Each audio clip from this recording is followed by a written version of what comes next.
Di segi budak kena perhati, di segi orang tua mesti kena tahu. Assalamualaikum warahmatullahi wabarakatuh. Jumpa dengan saya pula dalam page Bella Sansan Masa yang Sikat. Hari ni saya nak khabar, hari ni saya nak lari di segi budak hingga sampai orang tua. Iaitu orang budak kena tengok, orang tua kena tahu. Di segi makanan budak. Iaitu tepung. Masa sekarang banyaklah tepung, banyak jenis, banyak cara. Banyak tepung hok orang panggil tepung sapah. Lepas tu dalam tepung ke saat ni tu ada benda hok pelik. Tu saya nak pergi tengok contoh lah. Setelah lagi tepung kulit tepung lagu mana, bahaya lagu mana. Saya make di segi media hok demo dok share, hok demo dok post lah.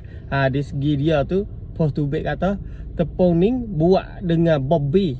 Iaitu orang Islam kita tak boleh makan.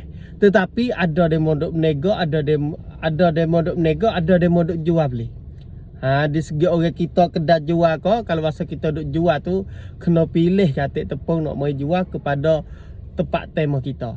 Sebab tepung lagu ni orang kita tak boleh makan. Capur ni dia hok buat ke saat ni tu campur dengan bobby, iaitu hok kita tak boleh makan. Di segi kedai jual tu kalau masa selebih penting, selebih baik kita semua dalam kedai kita kena jual tepung hok ada halal. Kalau masa hak tak ada lah, hati boleh orang tempat teh kita tak usah mari menega, tak usah mari jual.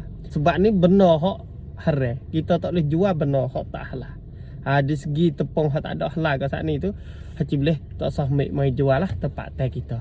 Dalam kampung-kampung ko, dalam 3 wilayah kita lah masa sekarang. Nak ya tahu tepung ni, bahayalah. Demo gi fokus iaitu sun pesum. Capur ni dia ke saat ni tu. Hak buat tepung ni.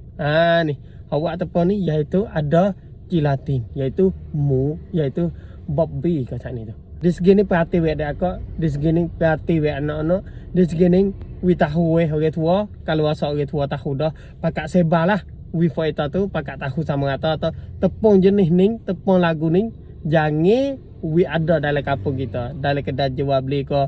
Kalau asal anak kita beli makan ko, kita tengok tepung hak anak kita beli tu ada halal ke tak. Tu kita mai penting lah di segi ni. Makan ni hak halal lebih selamat anak kita. Kalau asal makan ni hak tak ada halal, anak ya tahu tu lah mendorak kepada diri anak kita. Sebab tu lah kita kena jaga di segi makan ni budak-budak. Sebab budak degil, sebab budak tak getir dengar, sebab budak ke saat ni tu tak dengar orang tua ke saat ni tu, boleh jadi sebab makan ni tidak halal.